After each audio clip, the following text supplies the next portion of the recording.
हाँ, बस मैं तो यही बोलना चाह रही हूँ कि जो मतलब इस तरह से अपने मन में थोड़ा सा डर बैठा लेते हैं कि ऑपरेशन के बाद ऐसा हो जाता है। मुझे नहीं लगता है ऐसा कुछ होता है। ऑपरेशन सक्सेस होना चाहिए, तो आप जैसे डॉक्टर हों तो बस तो फिर तो मतलब बहुत अच्छा हो जाता है। ऑपरेशन के बाद ऐसा नहीं है, डरना नहीं चाहिए। जैसे मैं डर रही थी, अब मेरा डर निकल गया मन से।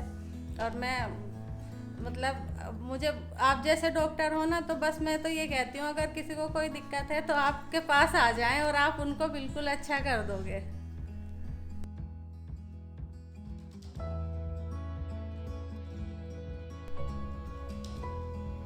हाय, मेरा नाम डॉक्टर देवाशीष शर्मा है। मैं रीढ़ की हड्डी का विशेषज्ञ या फिर स्पाइन सर्जन हूँ। आज हम बात करेंगे लंबर कैनाल स्टेनोसिस की। लंबर कैनाल स्टेनोसिस इस तरह की बीमारी है जिसमें कि आपकी रीढ़ की हड्डी जो स्पाइनल एरिया है उसकी नस धीरे धीरे धीरे दबती चली जाती है, और उसकी दबने की वजह से आपके पैरों में सिम्टम्स आने लगते हैं। पैरों में सुन्नाहट, छन्नाहट या चींटे काटने की समस्या आती जाती है, और कमर में भी बहुत दर्द इसकी वजह से होने लगता है। लंबर कैनाल स्टेनोसिस कई बार L4 L5 spinal level area पर होती है, कई बार L5 S1 लेवल पे होती है, और बहुत बार अलग अलग लेवल्स पे हो सकती है। इसका पेशेंट कई सालों से परेशान होता है और बहुत दर्द से ग्रस्त होता है।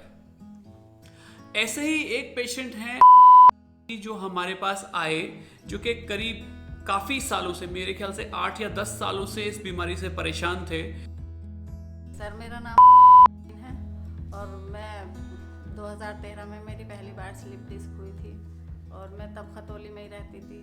तब मेरा ट्रीटमेंट मेरठ का चला था और काफ़ी चला। मतलब दवाइयों से वो बात नहीं आई जो आनी चाहिए थी, बस ऐसे ही कंटिन्यू चलता रहा। फिर 2 साल बाद फिर स्लिप डिस्क हो गई।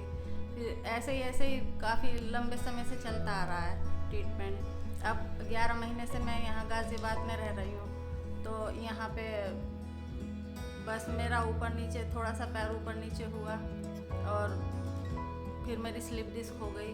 मैंने MRI वगैरह कराया तो उसमें स्लिप डिस्क आई। अब इतनी ज़्यादा गंभीर दिक्कत हो रही है।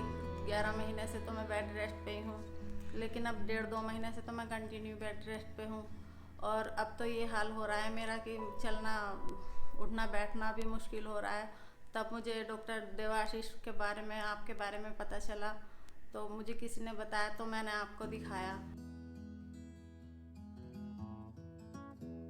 इलाज तो मैंने मेडिसिन वगैरह ज़्यादा लिया है, और ओजोन बताया था मुझे किसी ने, तो मैंने ओजोन लिया, ओजोन कराया, लेकिन ओजोन से कुछ आराम नहीं मिल पाया।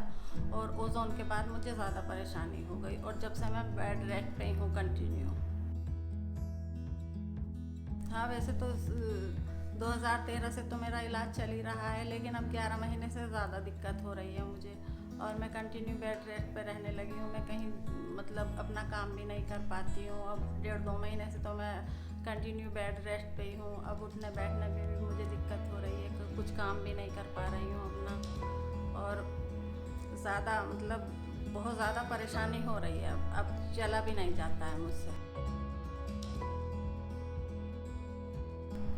लगता देखो, दुख से तो सभी को डर लगता है। कौन चाहता है कि हम बीमार रहें? सब चाहते हैं कि हम तंदुरुस्त रहें, ठीक रहें, स्वस्थ रहें। अब ये तो देखो किसी के हाथ में नहीं है बीमार होना। तो अब मैं तो थोड़ा बहुत तो लग ही रहा है, लेकिन अब होना है तो होना ही है। देखिए, और बहुत ज़्यादा दर्द में थे। उनके लेफ्ट पैर में उनको बहुत दर्द आता था, और ये जो दर्द था ये धीरे धीरे धीरे धीरे बढ़ता गया। उन्होंने कई सारे तरीके के ट्रीटमेंट्स लिए, लेकिन जिससे उनको कोई भी फ़ायदा नहीं हुआ। और इन सारे ट्रीटमेंट्स को लेने से, इन सारी चीज़ों को लेने से उनकी प्रॉब्लम, जैसा कि वो बताते हैं, और बढ़ती चली गई। उनको जब वो हमारे पास आए तो वो बता रहे थे कि बैक में बहुत दर्द है और लेफ्ट पैर में बहुत दर्द है। हम लोगों ने उनको देखा और काफ़ी दिन दवाइयों से उनका इलाज करने की कोशिश की। लंबर कैनाल स्टेनोसिस एक बार अगर हो जाती है तो फिर दवाइयों का फ़ायदा जनरली नहीं होता, लेकिन फिर भी एज अ प्राइमरी इलाज हम दवाइयाँ ही देते हैं। जब दवाइयों से उनको फ़ायदा नहीं हुआ तो उनको हमने सर्जरी की एडवाइस दी, जो कि माइक्रोस्कोप के माध्यम से बहुत ही छोटा चीरा लगा के की जाती है और जिससे पेशेंट को काफ़ी रिलीफ आ जाता है। तो आसमा जी की ये सर्जरी हम लोगों ने की और इसको करने से उनके नस का सारा दबाव हटा दिया गया और ऑपरेशन के अगले ही दिन उनको चला दिया गया और काफ़ी रिलीफ उनको हो गया है। आप जैसा कि वो बता रही हैं, आप सुन सकते हैं कि उनको रिलेटिवली करीब 80 to 90% का रिलीफ ऑपरेशन के इमीडिएट बाद आ गया और ऑपरेशन के तीसरे दिन वो आज डिस्चार्ज हो रही हैं और अच्छा फील कर रही हैं। हाँ, पहले तो मुझे बहुत ज़्यादा परेशानी रहती थी, लेकिन अब तो जब से मैंने आपका ट्रीटमेंट लिया है तब से तो मुझे काफ़ी आराम है, मतलब। लेकिन अब कुछ दिन से दवाई से नहीं आराम बात बन रही थी। अब ज़्यादा दिक्कत हुई तो मैंने आपको ऑपरेशन के लिए बोला फिर, लेकिन आपने मुझे इतनी अच्छी बातें किया, तसल्ली दी मुझे, तो इसी वजह से मैं ऑपरेशन करा पाई, वरना मैं ऑपरेशन नहीं करा पाती। मुझे बहुत डर लग रहा था और मैं बहुत ही ज़्यादा डर रही थी कि मतलब पैरों में मेरे सुन्नाहटपन ना आ जाए। इस चीज़ से मैं बहुत ज़्यादा घबरा रही थी, लेकिन ऊपर वाले का लाख लाख बार शुक्र है और ऊपर वाले के साथ मैं आपका भी बहुत बहुत बार शुक्रिया अदा कर रही हूँ मैं कि मुझे कोई ऐसी दिक्कत नहीं हुई। मैं बहुत अच्छा फील कर रही हूँ और मैं बहुत खुश हूँ। मतलब मेरे दिल से आपके लिए दुआ निकल रही है काफ़ी के ऊपर वाला ना सबको ऐसे ही अच्छा करे एकदम से। जैसे मेरा ऑपरेशन कामयाब हुआ है, मुझे इतनी उम्मीद नहीं थी कि इतना जल्दी मतलब अच्छा हो पाऊँगी मैं, लेकिन मैं कल से तो अपने आप को बहुत अच्छा महसूस कर रही हूँ। मैं खुद उठ भी रही हूँ धीरे धीरे, अपने उससे चल भी रही हूँ थोड़ा सा और बाथरूम वगैरह भी अपने आप से जा रही हूँ। मतलब बहुत अच्छा फील कर रही हूँ मैं।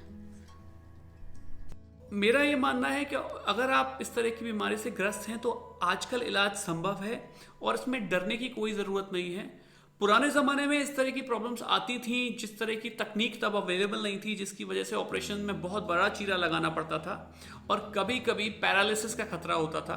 लेकिन आजकल की जो टेक्निक से हम काम करते हैं उसमें पैरालिसिस का खतरा बिल्कुल नहीं होता और बहुत ही सेफ सर्जरी अब ये बन चुकी है और जिसको भी ये दिक्कत है उस सब अपने डॉक्टर से मिलकर आप इस परेशानी से निजात पा सकते हैं और हमेशा के लिए ठीक हो सकते हैं। Thank you.